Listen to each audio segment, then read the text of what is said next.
Olá pessoal, tudo bem? Novamente aqui com vocês no segundo bloco de questões, né? Como eu disse anteriormente, trata-se de um projeto novo, sobretudo neste momento de restrição de contato, em que para que vocês não deixem de ter acesso ao conhecimento jurídico, né? Por mais que esteja acontecendo todas essas relações, mais do que nunca agora nós temos que nos qualificar. Então, eu peço que você faça a sua inscrição, deixe o seu joinha aí, né, no canal, para que você possa receber todas as novidades. Nós teremos muitas novidades sobre várias matérias, né? Então faça a sua inscrição, deixe o seu joinha e agora a gente vai para o segundo bloco de questões de direito civil, especificamente questões de direitos reais, tá? Como nós dissemos no primeiro bloco, a prova da OAB é repleta de questões de direitos reais, que tem sua particularidade para poder serem resolvidas. No primeiro bloco, nós tratamos de diversos assuntos que envolvem direitos reais. E nós vamos dar continuidade nessa relação, nesta análise aqui, para que você possa tranquilamente conseguir resolver estas questões, ok? Vamos lá então. 11ª questão, não é? 11ª questão. Trata-se da seguinte assertiva. Mateus é proprietário de um terreno situado em área rural do estado de Minas Gerais, por meio de escritura pública levada ao cartório do registro de imóveis. Mateus concede pelo prazo de 20 anos, em favor de Francisco, direito real de superfície sobre o aludido terreno. A escritura prevê que Francisco deverá ali construir um edifício que servirá de escola para a população local. A escritura ainda prevê que, em contrapartida da concessão da superfície, Francisco deverá pagar a Mateus a quantia de R$30 mil. A escritura também prevê que, no caso de alienação do direito da superfície por Francisco, Mateus terá direito a receber quantia equivalente a 3% do valor da transação.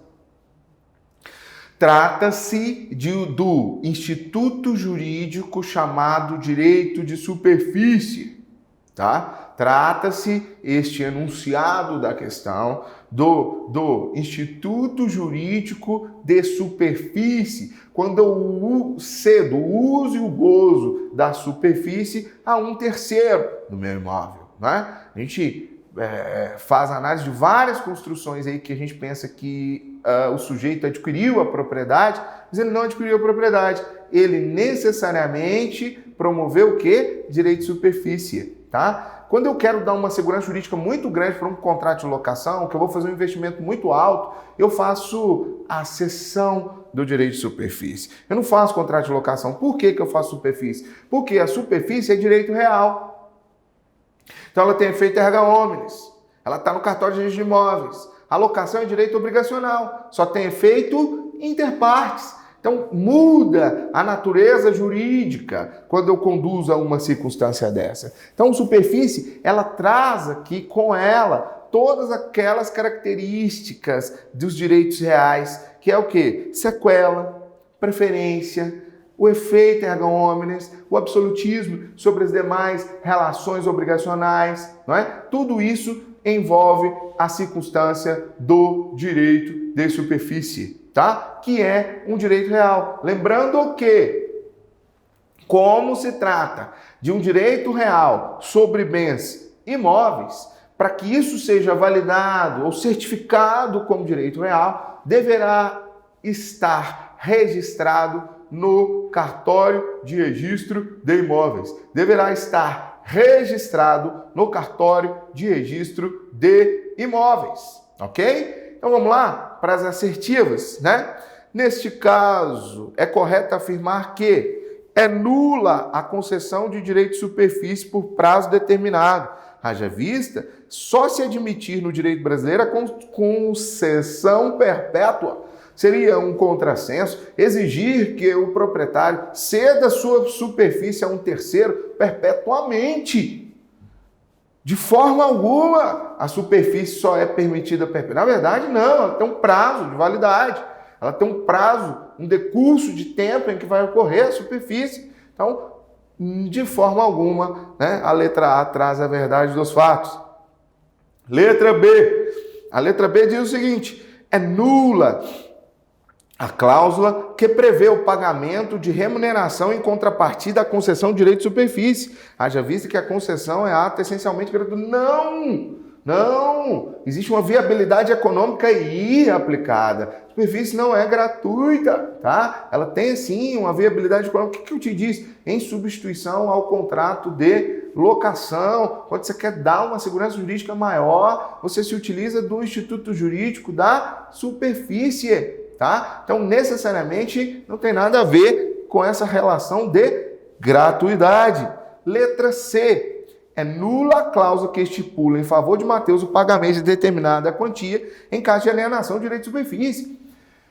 Perceba, eu estou cedendo o uso e o gozo de um imóvel, que a superfície é um terceiro, e depois eu estou dizendo que se esse terceiro vendeu o imóvel diante dessa circunstância, eu posso colocar isso no mesmo contrato que envolve superfície, que é um direito real, que é taxativo, de forma alguma. Não posso vincular 3% de valor de comissão para que exista uma venda futura. Não é possível ocorrer essa vinculação de pagamento de comissão em cima dessa circunstância, tá? Então, diante disso, nós podemos afirmar que esta cláusula inserida dentro do contrato, ela é absolutamente nula, o que faz com que o gabarito da questão, da 11ª questão, seja letra C, tá? Seja a letra C, ok? Letra D. É nula a cláusula que obriga Francisco a construir um edifício no terreno. De forma alguma. Posso vincular obrigações no direito de superfície, ao superficiário, né? Para que ele conduza edificações, construções. Posso definir se isso vai ficar em favor do proprietário ou não, né? Toda essa relação ela é vinculada dentro deste acordo, dentro deste negócio jurídico que é feito com terceiro. Eu só não posso vincular pagamento de uma comissão por venda, essa corretagem de venda futura, né? Casar essa determinada relação aqui dentro de um contrato de superfície. Posteriormente, se quiserem pactuar outra relação em outra circunstância, tudo bem, ok? Então, 11ª questão, gabarito letra C, tá? Gabarito letra C, ok? Prosseguindo, né? Prosseguindo na 12ª questão, Angélica concede a Otávia, pelo prazo de 20 anos, direito real de usufruto sobre o imóvel de que é proprietária. Angélica concede a Otávia, pelo prazo de 20 anos, direito real de usufruto sobre imóvel de que é proprietária. O direito real é constituído por meio de escritura pública. Pode ser diferente? Não pode ser diferente. Que é registrada no competente cartório de registro de imóveis. Até agora, tudo bem? Tudo bem, sem problema. 5 anos depois da constituição do usufruto, Otávia falece, deixando como única herdeira sua filha Patrícia. Então, a beneficiária, a usufrutuária, falece. Lembrando que o usufruto, assim como a servidão, assim como a superfície, são institutos jurídicos chamados de direito real. Ah, Frederico, então se é um instituto jurídico que é de direito real, necessariamente ele segue a regra do efeito erga omnes contra todos, a favor de todos ou para todos. Só que aqui tem uma diferenciação.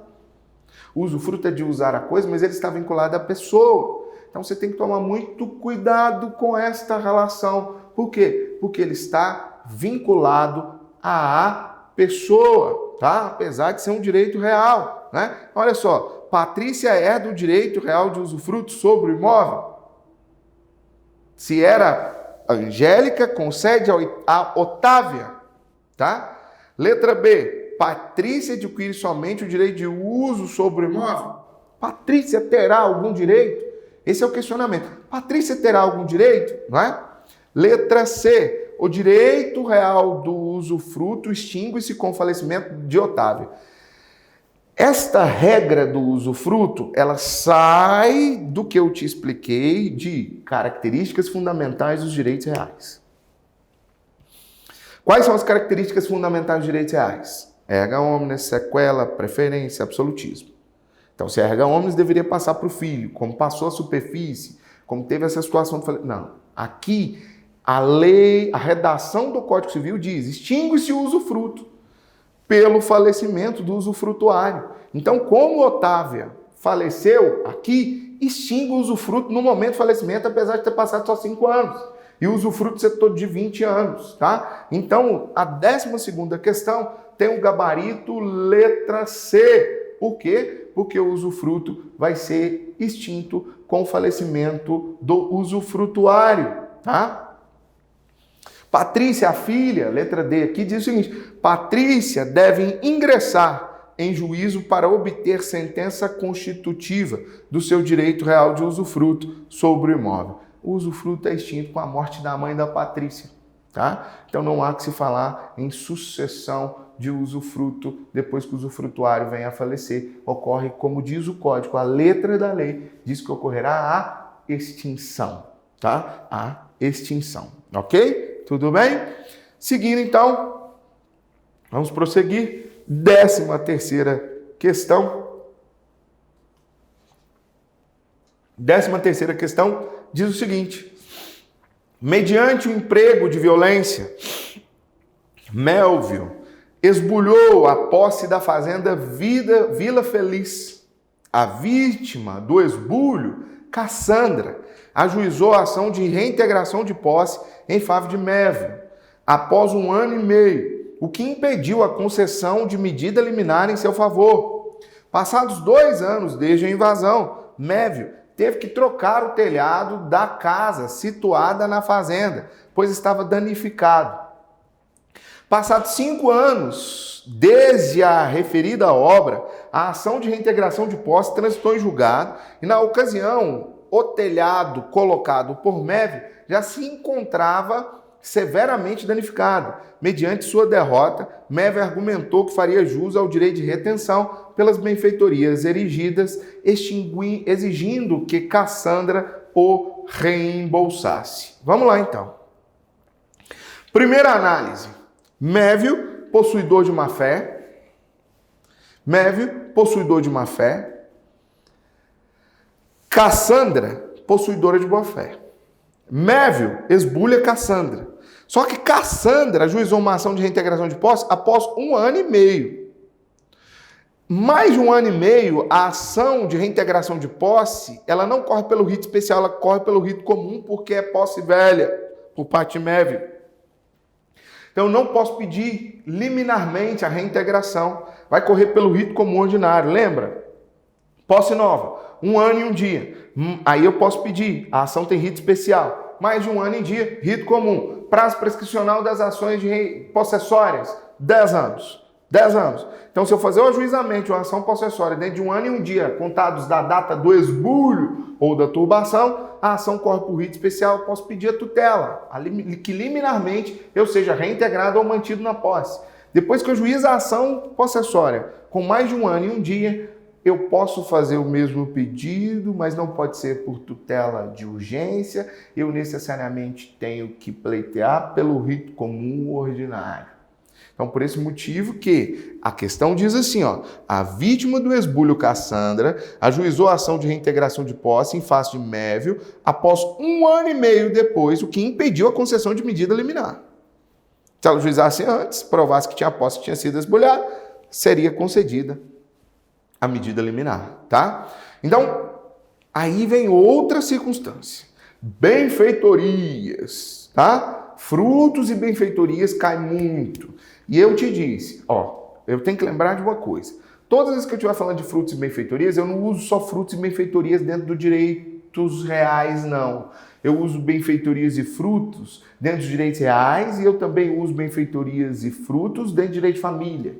Eu uso benfeitorias e frutos dentro do direito administrativo. Eu uso benfeitorias e frutos em qualquer circunstância e a regra disso está dentro do Código Civil. Que é o quê? Considera-se primeiro boa-fé e má-fé. A lei diz assim, ó, ao possuidor de boa-fé será garantida a indenização de todas as benfeitorias necessárias, úteis e voluptuárias. Quanto às benfeitorias necessárias e úteis, se não lhe forem indenizadas, caberá a este possuidor de boa-fé o direito de retenção do bem, O que é o direito de retenção? Não é detenção, é retenção. Reter o bem até que se compense o valor das benfeitorias. Por exemplo, eu alugo um imóvel, o teto está caindo, eu falo para o dono arrumar o teto, o dono não arruma o teto, eu vou lá e arrumo o teto, gastou 2 mil, o aluguel é 500 reais. Ele não quer me indenizar. Eu sou possuidor de boa-fé ou má-fé? Eu aluguei o imóvel, eu estou pagando aluguel, então eu sou possuidor de boa-fé. E eu vou lá, arrumo esse teto que está caindo. Eu falo, olha, cara, você tem que me indenizar desses 2 mil. Ele fala, não tenho dinheiro. O aluguel é 500 reais. Terminou o prazo de aluguel de 1 ano, eu posso reter o imóvel até o prazo que compense o valor dos 2 mil reais que eu fiz das benfeitorias. Então, se o aluguel era 500, eu posso ficar lá dentro mais quanto tempo? Mais 4 meses, que é o direito de retenção. Voltando. Possuidor de boa-fé tem direito à indenização das benfeitorias necessárias, úteis e voluptuárias. Quantas necessárias e úteis, se não lhe forem pagas, caberá a este o direito de reter o bem até que seja compensado o valor das benfeitorias. Quantas voluptuárias, se não lhe forem pagas, terá este o direito de levantá-las. O que é levantar uma benfeitoria voluptuária? Pegar, colocar nas costas e levar. Tá? Uma piscina que não é de azulejo, obviamente, que é aquela já pronta, que eu coloco no buraco, posso pegar e levar. Outra coisa que você não pode esquecer, parte geral do direito civil, não é reais, mas parte geral, classificação de benfeitorias. Porque eu estou falando aqui de necessárias, úteis e voluptuárias, de repente você esqueceu qual que é o conceito de benfeitoria necessária, útil e voluptuária. Necessária é aquela benfeitoria que está ligada à conservação do bem. Útil é uma benfeitoria que agrega valor ao bem. E voluptuária é aquela para formoseamento, para deleite, tá? Frederico, uma piscina é uma benfeitoria o quê? Necessária, útil ou voluptuária? Depende. Uma piscina num sítio de recreio, ela é para recreação, para formoseamento, tá? Para diversão. E uma piscina para uma escola de natação? Ela é necessária. Então, por isso que eu não posso dizer assim, uma piscina será sempre uma benfeitoria voluptuária. Está errado. Está errado. Eu tenho que entender para que a coisa serve. E aí, necessariamente, eu posso classificá-la como necessária, útil ou voluptuária. Então, voltando mais uma vez, que é um negócio que você tem que guardar. Ao possuidor de boa-fé será garantida a indenização das benfeitorias necessárias, úteis e voluptuárias. As 3, ele terá direito à indenização. Quanto às necessárias e úteis, se não lhe forem pagas, caberá a ele o direito de retenção. Quanto às voluptuárias, se não lhe forem pagas, caberá a ele o direito de levantá-las. Se não tiver direito de levantar, ela vai ficar lá. Ela vai ficar lá. Ao possuidor de uma fé, terá direito apenas às benfeitorias necessárias, sendo que o seu uso compensa-se com o valor de construção. Se eu não souber essa regra, eu não resolvo essa questão. Que tem um texto que envolve vários outros institutos jurídicos, tá? Então, muitíssimo cuidado com essa 13ª questão, porque ela envolve aqui toda a teoria das benfeitorias. E lembrando o seguinte, sempre guarde isto no seu coração. Sempre que você for resolver uma questão que envolva frutos ou benfeitorias, você primeiramente deverá analisar se o possuidor é de boa-fé ou má-fé. Como aqui, mediante o emprego de violência, Mévio esbulhou a fazenda Vida Feliz. A vítima do esbulho foi Cassandra. Como nesta questão, Mévio entrou com violência dentro do imóvel, necessariamente ele é um possuidor de má-fé. Então a regra sobre ele é de posse de má-fé. Se a regra sobre ele é de posse de má-fé, ele terá direito à indenização sobre que benfeitorias? Apenas as benfeitorias necessárias. Vírgula! O custo das benfeitorias compensam-se pela utilização ou pela degradação. Guarde isso. Vamos às questões. 13ª questão, letra A. Mévio não faz jus ao direito de retenção por benfeitorias. Possuidor de má-fé tem direito de retenção? Não tem. Então, até aqui essa alternativa está correta. Pois sua posse é de má-fé. E as benfeitorias, ainda que necessárias, não devem ser indenizadas. Por que não? Porque não mais existiam quando a ação de reintegração de posse transitou julgado. Por que a lei manda, mesmo o possuidor de má-fé, ser indenizado? Para não ocorrer enriquecimento ilícito ou sem causa. Se essa benfeitoria se revertesse em favor do dono do imóvel, ele teria que indenizar para não incorrer em enriquecimento ilícito ou sem causa. Diante dessa questão, a assertiva correta é logo a letra A, nesta 13ª questão. Tá? Vamos ver a B, a C e a D, só para a gente, ficar mais tranquilo e consolidar esse pensamento aqui sobre benfeitorias. Letra B, Mévio é possuidor de boa-fé, fazendo jus ao direito de retenção por benfeitorias e devendo ser indenizado por Cassandra com base no valor delas. Ele é de boa-fé, gente? Quem esbulha é possuidor de boa-fé? Claro que não, tá? Letra C, Mévio é possuidor de má-fé, não fazendo jus ao direito de retenção por benfeitorias, mas deve ser indenizado por Cassandra com base no valor dessas. Elas não existem mais. Não há que se falar, então, em indenização, ok? Mévio é possuidor de má-fé, fazendo jus ao direito de retenção. Preciso continuar lendo? Ele tem jus ao direito de retenção? Ele não faz jus ao direito de retenção. Ele não faz jus ao direito de retenção, ok? Tudo bem? Então, cuidado com essa questão. Essa questão, ela envolve necessariamente o que nós dizemos de regras de benfeitorias. Beleza? Vamos seguindo então. 14ª questão. Com a ajuda de homens armados, Francisco invade uma determinada fazenda. Olha a ótica do raciocínio. Toda essa situação invade, esbulha, é a teoria geral da posse. E aí eu tenho que lembrar o seguinte, posse se divide em quê? Posse plena, posse direta e indireta, posse ocupação no sentido de função social, posse injusta por violência, clandestinidade ou precariedade, detenção, que não é posse, servidor da posse, ato de permissão e intolerância, violência ou clandestinidade, visualizado como detenção, ocupação em bens públicos de uso comum ou uso especial. Posse de boa-fé e má-fé. São 12 faces. A posse, mesmo que fatidicamente, ela possui 12 faces, tá? Frederico, se eu dominar as 12 faces, eu domino a posse? Domina. A gente está falando aí de 400 páginas de bibliografia boa, não é? 400 páginas. Você tem que dominar as 12 faces da posse, porque senão você não domina a benfeitoria, você não domina os campeão. Então, é muito importante que você domine a partir daí essas questões de direitos reais. Fica a dica para você poder estudar, ok? Então, vamos lá. Com a ajuda de homens armados, Francisco invade determinada fazenda e expulsa dali. Invasão, a palavra invasão pressupõe violência. A palavra invasão pressupõe violência. Tá? Com a ajuda de homens armados, Francisco invade determinada fazenda e expulsa dali os funcionários de Gabriel, dono da propriedade. Os funcionários de Gabriel exerciam posse em nome dele. Tá? Uma vez na posse do imóvel, Francisco decide dar continuidade às atividades agrícolas que vinham sendo ali desenvolvidas, plantio de soja e de feijão.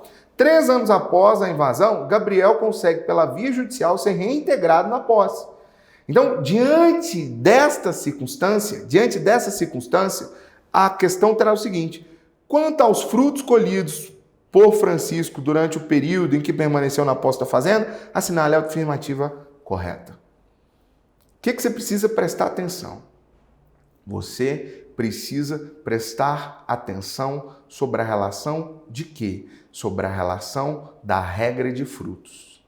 Eu acabei de te explicar regra sobre benfeitorias. Agora a análise é sobre a regra dos frutos, tá? Sobre a regra dos frutos. Isso é muito importante que você faça esta análise sobre a regra dos frutos, assim como nós fizemos a análise da regra das benfeitorias. E aí eu tenho que, mais uma vez, fazer a análise se o sujeito é possuidor de boa-fé ou de má-fé.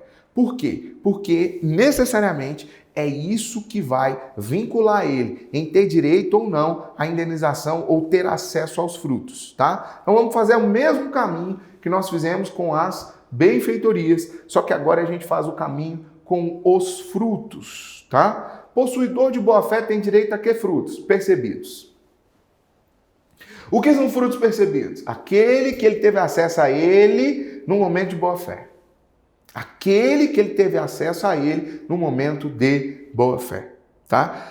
Mais despesa de produção e custeio. Possuidor de má-fé tem direito a que frutos? Nenhum. Deve restituir todos. Quais frutos existem? Primeiro, tipos de fruto: natural, industrial e civil. Leite da vaca, requeijão, bolsa de valores, aluguel. Natural, industrial e civil. Estado em que o fruto se encontra. Percebidos o que eu já tive acesso e já gozei. Pendentes o que estão lá ainda. Colhidos por antecipação não deveriam ser colhidos, mas foram. Percepientes aqueles que deveriam ser colhidos, mas não foram. O fruto caiu e apodreceu no chão. Tá? Colhidos por antecipação não deveriam ser colhidos, mas foram. Percepientes deveriam ser colhidos, mas não foram. Olha a sistemática aqui. Tá? Então, diante dessa regrinha, eu vou para uma outra questão parecida com a primeira, que necessariamente agora conduz a quê? Conduz a frutos. Tá? Conduz a frutos. Muito importante você lembrar dessa regra para resolver questão de frutos. Lembrando que isso vai te ajudar em família, em outras matérias, porque a regra de frutos e benfeitorias está dentro do Código Civil, dentro da parte de direitos reais e está vinculada à posse. Tá? Está vinculada à teoria da posse. Beleza? Vamos ver então as questões e como que elas estão se dando aqui, as alternativas. Letra A. Francisco, né? Lembrando que Francisco invade a fazenda. Se Francisco invade a fazenda, ele é possuidor de boa fé ou de má fé? Má fé. Francisco deve restituir a Gabriel todos os frutos colhidos e percebidos, mas tem o direito de ser ressarcido pelas despesas de produção e custeio. Se ele é possuidor de má fé, ele tem direito a algum fruto? Não. Mas tem direito ao quê? Indenização de produção e custeio, de custo. Senão incorre no que a gente tinha dito lá atrás, que é o chamado o quê? Enriquecimento sem causa ou enriquecimento ilícito. E aqui, necessariamente, é o que traduz, é a letra da lei. Francisco deve restituir a Gabriel todos os frutos colhidos e percebidos, mas tem o direito de ser ressarcido pelas despesas de produção e custeio. Ok? É o gabarito. Vamos ver a B, né? A letra B, ela diz assim: Francisco tem direito aos frutos percebidos durante o período em que permaneceu. Gente, se ele é possuidor de má fé, ele tem direito a algum fruto? Não! Então não há que se falar em letra B. Letra C. Francisco tem direito a metade dos frutos colhidos. Francisco tem direito a algum fruto sendo possuidor de má fé? Não! Francisco deve restituir a Gabriel todos os frutos colhidos e percebidos e não tem direito de ser ressarcido pelas despesas de produção e custeio. Frederico, por quê que ele tem direito a ser indenizado das despesas de produção e custeio? Porque senão incorre enriquecimento ilícito. Imagine só, eu ocupo com má fé um imóvel, vou lá, gasto R$200 mil para plantar soja.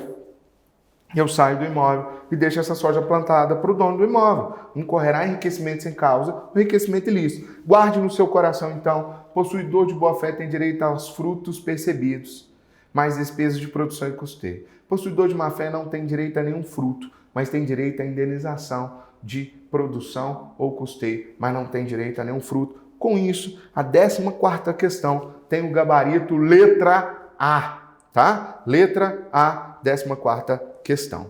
Vamos para a 15ª questão, né? Ainda nessa mesma linha de pensamento, direitos reais, né? 15ª questão. Sara e Bernardo doaram o imóvel que lhes pertencia a Miguel, ficando o imóvel gravado com usufruto em favor dos doadores. Olha o usufruto aí, novamente, né? Então, Sara e Bernardo doaram o imóvel que lhes pertencia a Miguel, ficando o imóvel gravado com usufruto em favor dos doadores, ou seja, de Sara e Bernardo. Beleza? Vamos lá. Ó, cuidado. Na prova, você está tendencioso a achar a alternativa correta. E aí, quando você acha a alternativa incorreta, você vai lá e já marca que é incorreta, porque o seu cérebro está tendencioso a buscar a questão correta, tá? Você tem que fazer alguma marcaçãozinha, um risco, um asterisco, uma seta, um unicórnio, alguma coisa que lhe chame a atenção para essa questão, porque ela é incorreta. Então, dessa forma, quanto aos devedores dos usufrutuários, assinale a afirmativa incorreta. Letra A, tá? Letra A. Não devem pagar as deteriorações resultantes do exercício regular do usufruto. A lei diz isso, que não precisa pagar, tá? Letra B. Devem arcar com as despesas ordinárias de conservação do bem no estado em que o receberem. Tanto que diz o seguinte, tem que ser feita uma avaliação quando recebe o bem por usufruto para devolver para o dono no status quo. Letra C. Devem arcar com os tributos inerentes à posse da coisa usufrutuária. Claro, né? Com toda certeza. Né? O código ele traz essa determinada relação. Não deve comunicar ao dono a ocorrência de lesão produzida contra a posse da coisa. Se vem alguém e invade, ele tem que comunicar ao dono da incidência de esbulho ou turbação ou mesmo ameaça possessória. Então, letra D é o gabarito da 15ª questão, conduzindo. Está incorreta. Não devem comunicar ao dono a ocorrência de lesão produzida contra a posse da coisa. Qual seria aqui a redação correta? Devem comunicar ao dono a ocorrência de lesão produzida contra a posse da coisa. Ok? 15ª questão, gabarito, letra D. Ok? Seguindo então, diante dessa mesma linha, Jeremias e Antônio moram cada um em uma margem do rio Tatuapé. Com o passar do tempo, as chuvas, as estiagens e a erosão do rio alteraram a área da propriedade de cada um. Desta forma, Jeremias começou a se questionar sobre o seu tamanho atual de sua propriedade, se houve aquisição ou diminuição, o que deixou Antônio enfurecido, pois nada havia feito para prejudicar Jeremias. Ao mesmo tempo, Antônio também começou a notar diferenças em seu terreno na margem do rio. Ambos questionam se não deveriam receber alguma indenização do outro. Sobre a situação apresentada, assinale a afirmativa correta. Frederico, essa questão, ela é a mesma, ela se equivale ou se estrutura sobre o mesmo instituto jurídico anterior, que é a acessão? Sim. Trata-se de uma questão de acessão. Nós fizemos uma questão, no primeiro bloco, de acessão artificial. Lembra? A acessão é artificial ou natural? Natural, álveo, abandonado, aluvião, avulsão, formação de ilhas.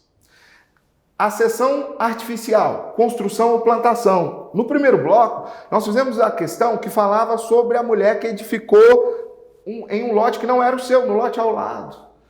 O lote era 50 mil, ela edificou uma casa lá de 2 milhões. E aí, diante disso, perguntava a regrinha. Aqui é o mesmo instituto jurídico, chamado acessão. Só que agora essa acessão é uma acessão o quê? Uma acessão natural. Lembrando que sobre as acessões naturais existe formação de ilhas, álveo abandonado, avulsão e aluvião. Rapidamente para você poder entender sobre esses institutos jurídicos. Imagine o álveo. O álveo é onde o rio corre, onde a água corre. Imagina se esse rio vai secando. Esse álveo, ele fica, ou se forma uma ilha no meio desse álveo, essa ilha fica para quem tem um imóvel, na frente de onde formou a ilha. Só que eu tenho que dividir o rio ao meio. Você prega a testada do imóvel, divide o rio ao meio. Eu tenho direito àquele quadrante ali, necessariamente. Então, meu imóvel vai aqui.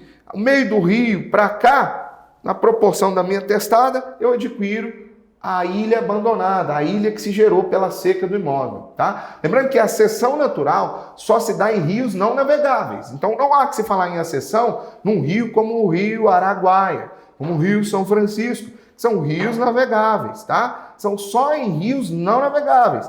Quando se forma uma ilha num rio navegável, essa ilha fica para o titular do rio, que pode ser o Estado ou a União, necessariamente, se o rio for interestadual ou não, tá? Então, é importante dizer isso. Só que também tem dois institutos jurídicos que se confundem muito, que é aluvião ou avulsão.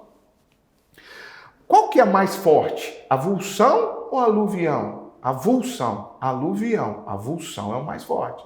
Avulsão é quando um pedaço de terra se desprende, né? Vem soltando e junta a minha terra. Na avulsão tem indenização porque eu sei de onde saiu.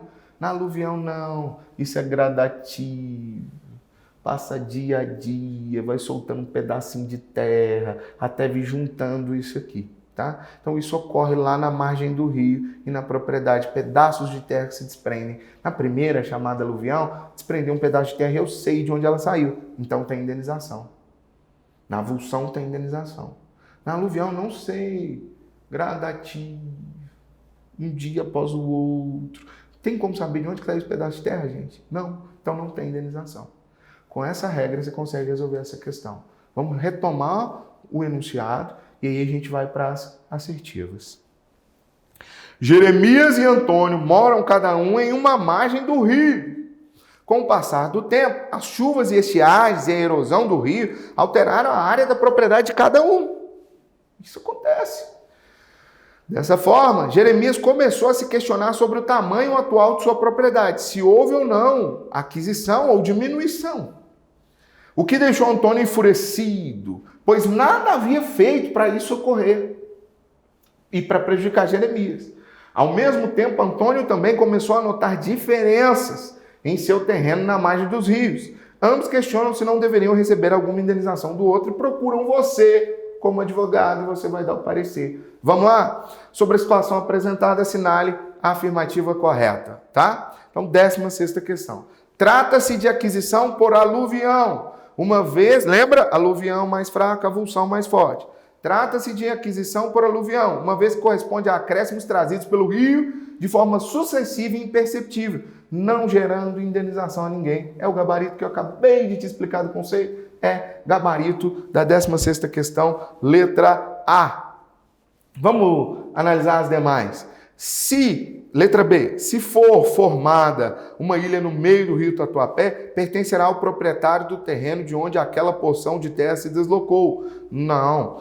A ilha é formada no meio, eu tenho que considerar a testada e o meio do álveo ali. Eu traço uma linha imaginária. Lembra disso, tá? Trata-se de aquisição por avulsão. E cada proprietário adquirirá a terra trazida pelo rio mediante indenização do outro, ou se ninguém tiver reclamado, após o período de 1 ano. Não é avulsão, porque não foi desprendido de uma vez só, foi desprendido de forma gradativa, né? Eu não tenho como perceber de onde veio essa porção de terra, tá? Se o rio Tatuapé secar, adquirirá a propriedade da terra aquele que primeiro a tornar produtiva de alguma maneira. Não tem nada a ver com produção ou com função social, aquisição de propriedade por acessão, em se tratando de um alvo abandonado. Considera-se o meio do rio e a frente do meu imóvel. Eu adquiro do meio do rio proporcional à frente do meu imóvel. Então, 16ª questão, gabarito letra A. Letra A, o gabarito da 16ª questão. Vamos para a 17ª, não é?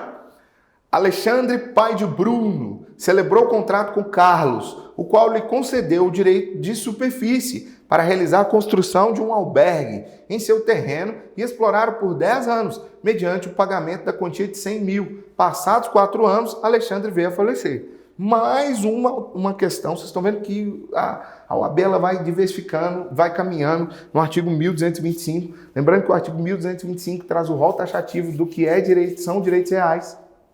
São 13. Existe um novo direito real, chamado Direito Real de Laje, que foi inserido pela Lei 13465 de 2017, e incluiu o Direito Real de Laje. Frederico, o que é laje? Laje é a laje do Rio mesmo, do funk, lá na favela, entendeu? O que acontece? Com a Lei 13465 de 2017, vai ser feita regularização fundiária nesses imóveis que não têm escritura pública. Então imagine só a favela da Rocinha. Na favela da Rocinha, a galera não tem, nenhuma comunidade do Rio, a galera não tem o quê? Não tem escritura pública daqueles imóveis. Então, grande parte do Rio de Janeiro, quase 60% do Rio de Janeiro não tem escritura pública? Não! Só que aí agora existe uma lei que possibilita dar escritura pública a essas pessoas. A milícia tenta, propriamente dito, fazer com que isso não aconteça, mas necessariamente isso vai ser feito. E aí o que ocorre diante dessa situação? Como que eu vou dar escritura pública para um sujeito que ele tem um barraco embaixo e outro mora em cima? Então precisaria ser criado um novo instituto jurídico no direito brasileiro e a partir da Lei 13465 de 2017 é criado o Direito Real de Laje para possibilitar a escrituração diversificada. Lembrando que o Direito Real de Laje não gera propriedade, gera apenas direito de superfície, que é o que a gente está falando aqui nesse determinado momento. Tá? Então pode ser em cima, pode ser embaixo, pode gerar uso capião, tá? Direito de superfície. Não se esqueça disso. Diante do negócio jurídico celebrado, assinale a afirmativa, olha o asteriscozinho, o círculozinho, a afirmativa incorreta. Assinale a afirmativa incorreta. Vamos ver qual é o gabarito O superficiário pode realizar obra no subsolo de modo a ampliar a sua atividade. O que lhe soa estranho nesta questão? Realizar obra no subsolo, gente. O subsolo não é do proprietário. O subsolo é da União, né? Qualquer subsolo, a exploração de mineração, tá? Então, essa alternativa já é a alternativa incorreta. Vamos analisar as demais? O superficiário responde pelos encargos e tributos que incidirem sobre o imóvel? Sim. Impostos prediais, né? O direito de superfície será transferido a Bruno em razão da morte de Alessandro? Sim. Efeito erga omnes está vinculado à coisa. Lembra que a gente falou disso lá atrás? O superficiário terá direito de preferência caso Carlos decida. Sim, também. Terá direito de preferência caso ocorra a venda pela instituição do direito de superfície. Então, 17ª questão, gabarito, letra A. Tá? Direito de superfície, acrescentamos aí o direito real de laje, para você dar uma olhadinha depois, é o 13º direito real inserido pela Lei 13.465 de 2017. Beleza? Vamos seguir então, 18ª questão, tá? 18ª questão, acerca do Instituto da Posse, é correto afirmar que eu te falei sobre posse? Eu te disse o seguinte, posse, ela se equivale a quê? A 12 faces. Você precisa estudar as 12 faces da posse para entendê-la plenamente, tá? Desde da posse do proprietário até a posse de má-fé, tá? São 12 faces da posse, beleza? Olha lá, ó, só, letra A. O Código Civil estabeleceu um rol taxativo de posses paralelas. Não existe rol taxativo de posse, existe rol taxativo de direitos reais, que são 13, que eu acabei de te falar na questão anterior. É admissível o interdito proibitório para proteção de direito autoral. Vamos lá. Marcas e patentes existem propriedades sobre propriedades incorpóreas. Propriedade existe sobre bens corpóreos e incorpóreos. Posse só existe sobre bens corpóreos. Não existe posse sobre bens incorpóreos. Existe apenas propriedade. Então, quando eu estou falando de posse, eu estou falando só sobre bens corpóreos. Por exemplo, tem como eu chegar num restaurante, ver uma placa de publicidade da Coca e abraçar essa placa de publicidade da Coca e dizer que eu estou tendo posse da marca da Coca, abraçando uma placa de publicidade? Não! Eu tenho posse de quê? De uma placa de publicidade, mas eu não tenho posse da marca da Coca, porque não é possível ter posse sobre a marca da Coca, porque a marca é uma propriedade incorpórea. Se a marca é uma propriedade incorpórea, não há que se falar sobre posse. Olha o que a questão diz. É admissível interdito proibitório para proteção do direito autoral. O direito autoral trata-se de uma propriedade incorpórea. Não cabe necessariamente essa determinada relação do ajuizamento de ações possessórias. Só posso ajuizar, guarde isso, só posso ajuizar ações possessórias sobre bens corpóreos. Letra C. Fâmulos da posse são aqueles que exercitam atos de posse em nome próprio. Fâmulos da posse são detenções. Detentor não é possuidor, então não há que se falar nisso. Servidor da posse, ato de permissão e intolerância, violência e clandestinidade, ocupação em bens públicos de uso comum, uso especial, são todos detenção e o conceito de detentor ou de fâmulo da posse é posse desqualificada juridicamente. Então, o detentor ou o fâmulo, o sujeito que exerce fâmulo da posse, não tem posse, tá? Não tem posse. Letra D. A composse é uma situação que se verifica na comunhão pró-indiviso, do qual cada possuidor conta com uma fração ideal sobre a coisa. Artigo 1199 do Código Civil. Ele diz que quando duas ou mais pessoas exercem posse sobre a mesma coisa em status de divisão, todos têm posse. O nome de comunhão de posse é composse. O nome de comunhão de propriedade é condomínio. A diferença é que na composse não existe divisão. Imagine só, você mora em um apartamento, de prédio, apartamento. Você mora lá no 5º andar. Aquele apartamento, você tem propriedade sobre ele, aquela fração ideal, mas tem locais dentro do prédio que você exerce posse comum com outros moradores. Hall de entrada, área de lazer. Sobre essas situações você tem com posse. Vamos imaginar que tem 3 irmãos que moram na mesma casa e são donos. Cada um tem sua fração ideal de propriedade, mas eles exercem, se não tiver divisão, uma composse. O que o 1199 completa? Um compossuidor não poderá privar a composse do outro compossuidor, tá? Então, gabarito da 18ª questão, letra D, tá? Letra D, beleza? Seguindo, ainda na mesma linha, vamos lá. Sobre o imóvel urbano de 350 metros quadrados, que, sem interrupção nem oposição, está na posse de Cícero desde fevereiro de 2003, tanto que nele construiu casa pré-fabricada de madeira, onde habita com sua família, é correto dizer que... Então vamos lá. Sobre o imóvel urbano de 350 metros quadrados, que sem interrupção nem oposição, ininterrupta e sem oposição, que há as exigências da posse, está na posse de Cícero desde fevereiro de 2003, tanto que nele construiu, ele mora lá, não é? Ele tem uma moradia permanente, né, que a gente chama de moradia permanente, ela pode ser habitual ou permanente. Habitual é a casa de praia, é a casa em Pirenópolis, é a casa em Caldas Novas, tá? Onde habita com sua família, é correto dizer que, letra A, em fevereiro de 2005, o uso campeão especial se consumaria. Ó, se ele entrou no imóvel em 2003, para falar em uso campeão em fevereiro de 2005, eu tinha que ter um uso campeão de 2 anos. O uso campeão de 2 anos é o uso campeão por abandono do lar. Não há que se falar em uso campeão por abandono do lar que não completou o decurso de tempo. Em 2008, já poderia ter sido usucapido de acordo com a regra do uso campeão especial urbano. O uso campeão especial urbano, que também é constitucional, está no 183 e no 1240 do Código Civil, 183 da Constituição e 1240 do Código Civil, não se aplica aqui porque ela tem uma limitação de quanto? 250 metros quadrados. O imóvel em tela traz um tamanho de 350 metros quadrados. Então não há que se falar em uso campeão de 5 anos. Uso campeão especial do 183 ou do 1240 do Código Civil, tá bom? Letra C.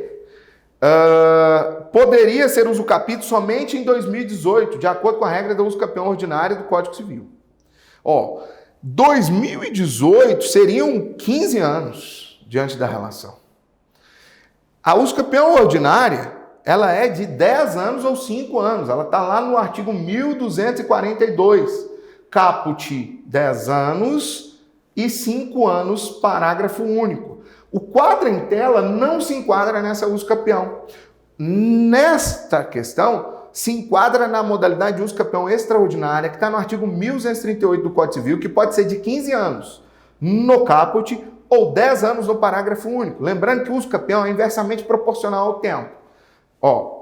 O que acontece? Requisitos, um negócio para você aprender o uso campeão e não errar. Requisitos e tempo são inversamente proporcionais. Quanto mais requisitos, menor o tempo. Menos requisitos, maior o tempo. Então, o artigo 1238 quase não exige requisito em seu parágrafo único, em seu caput. Então, o prazo é de 15 anos. Só que se o sujeito morar lá ou fazer benfeitorias, o prazo vai diminuir para quanto tempo? 10 anos. Que é o caso que ele mora lá e ele casa pré-fabricada de madeira. Então, o gabarito é em fevereiro de 2003, mais 10 anos, 2013. Em fevereiro de 2013, Cícero poderá ajuizar a ação de uso campeão para ver reconhecido seu direito de propriedade sobre o imóvel. Cuidado com isso, fique esperto com essa contagem de tempo aí de posse, beleza? Vamos lá para a 20ª questão, tá? 20ª questão. Timóteo, viúvo, capaz e sem filhos, decide vender para sua amiga Laura um apartamento de 350 metros quadrados que tinha com a esposa em área urbana, o qual não visitava havia cerca de 7 anos. Após a celebração do contrato de compra e venda e o devido registro no cartório de imóveis competente, a nova proprietária é surpreendida com a presença de Mauro, um estranho morando no imóvel. Este, por sua vez, explica para Laura que já se considera proprietário da casa pela uso campeão, pois conforme estudou, apesar de morar ali apenas 6 meses, seus falecidos pais já moravam no local há mais 5 anos. O que seria suficiente desde que o antigo proprietário havia abandonado o imóvel. Diante disso, aponte a assertiva correta. Então, veja bem, Timóteo, viúvo, capaz, sem filhos, decide vender para Laura um apartamento de 350 metros, que tinha com a esposa em área urbana, o qual visitava havia cerca de 7 anos. Após a celebração do contrato de compra e venda, devido ao registro cartório de imóveis, a nova propriedade subsidiou com a presença de Mauro, um estranho que estava lá dentro, morando no imóvel. Este, por sua vez, explica que Laura, que já se considera proprietária da casa pelo uso copião, pois, conforme estudou, apesar de morar ali apenas 6 meses, seus falecidos pais já moravam no local há mais de 5 anos. Então, 5 anos e 6 meses. O que seria suficiente desde que o antigo proprietário havia abandonado o imóvel. Diante disso, a ponte assertiva correta. Vamos lá? Letra A. Laura deverá ajuizar a ação possessória para que possa adentrar no imóvel e assim alcançar a sua posse. Não, nunca teve. Ela está entrando agora, ela comprou o imóvel agora. Então, para ajuizar a ação possessória, eu tenho que ter o quê? Posse. Não tem posse. Não há que se falar em possessória. Mauro poderá usucapir o imóvel, tendo em vista que o seu tempo de posse e o tamanho do imóvel e seu ânimo domini levam a essa usucapião. 350 metros não dá 5 anos. Ele teria que ter aqui, como no caso anterior, no mínimo 10 anos. Não é o caso. Para que Laura consiga adentrar, porque Laura, então, se não dá usucapião, Laura tem que entrar dentro do imóvel. Laura é o quê? Proprietária. Qual é a ação que o proprietário tem para poder entrar dentro do imóvel contra possuidor injusto ou detentor? Ação reivindicatória. Olha o que diz o artigo 1228 do Código Civil. Ao proprietário é facultado usar, gozar e dispor e reaver de terceiro que injustamente a possua ou detenha. O reaver é o que enseja o ajuizamento de ação reivindicatória. Só não dava para ajuizar a ação reivindicatória ou a Laura ia perder se já tivesse completado o prazo de usucapião. Porque a prescrição da ação reivindicatória está ligada a isso. Olha a letra C. Para que Laura consiga entrar no imóvel e garantir seus direitos de proprietário, é necessário o ajuizamento de ação reivindicatória, uma vez que esta possui o título de dona, sendo assim o meu processual mais adequado é o de ação reivindicatória. Perfeito. Frederico, não poderia ser emissão na posse? Olha a letra D. Laura deverá propor ação de emissão na posse, a fim de que exerça seus direitos relativos à propriedade. Cuidado. Cuidado. As duas ações partem do proprietário. A emissão é mais ampla ainda, porque ela parte de qualquer outro direito, sem ser o direito de propriedade também. Quando tem direito de entrar dentro do imóvel. Para ser emissão, quem não está querendo entregar a posse tinha que ser a pessoa que vendeu para a Laura. Não é o caso aqui, é um terceiro. Eu só posso, é como se fosse assim, eu compro o imóvel do José. O José ficou de me passar a posse desse imóvel em 6 meses. Chegou o dia, ele não me passou. É a ajuização de emissão de posse. Quando trata-se de um terceiro, a ação é a ação reivindicatória de propriedade. Por isso, o gabarito aqui da 20ª questão é a letra C. Ok? Espero poder ter te ajudado nesse estudo da OAB de primeira fase. Nós trabalhamos diversos temas: superfície, posse, servidão, não é? Benfeitorias, frutos, laje, né? Usucapião, para te dar um norte aí, para você conseguir com mais segurança resolver as questões de primeira fase da OAB. Max Juris, projeto novo, que chega com total estrutura para te dar cursos de qualidade, com professores de qualidade, né? A gente está lançando no YouTube inicialmente para você conhecer o nosso produto. Então peço que você faça a inscrição no canal, deixe o seu joinha para você continuar recebendo informações dos novos cursos que serão lançados. Está só no início, vai vir muita coisa boa pela frente. Espero te ver logo. Tudo de bom, fiquem com Deus.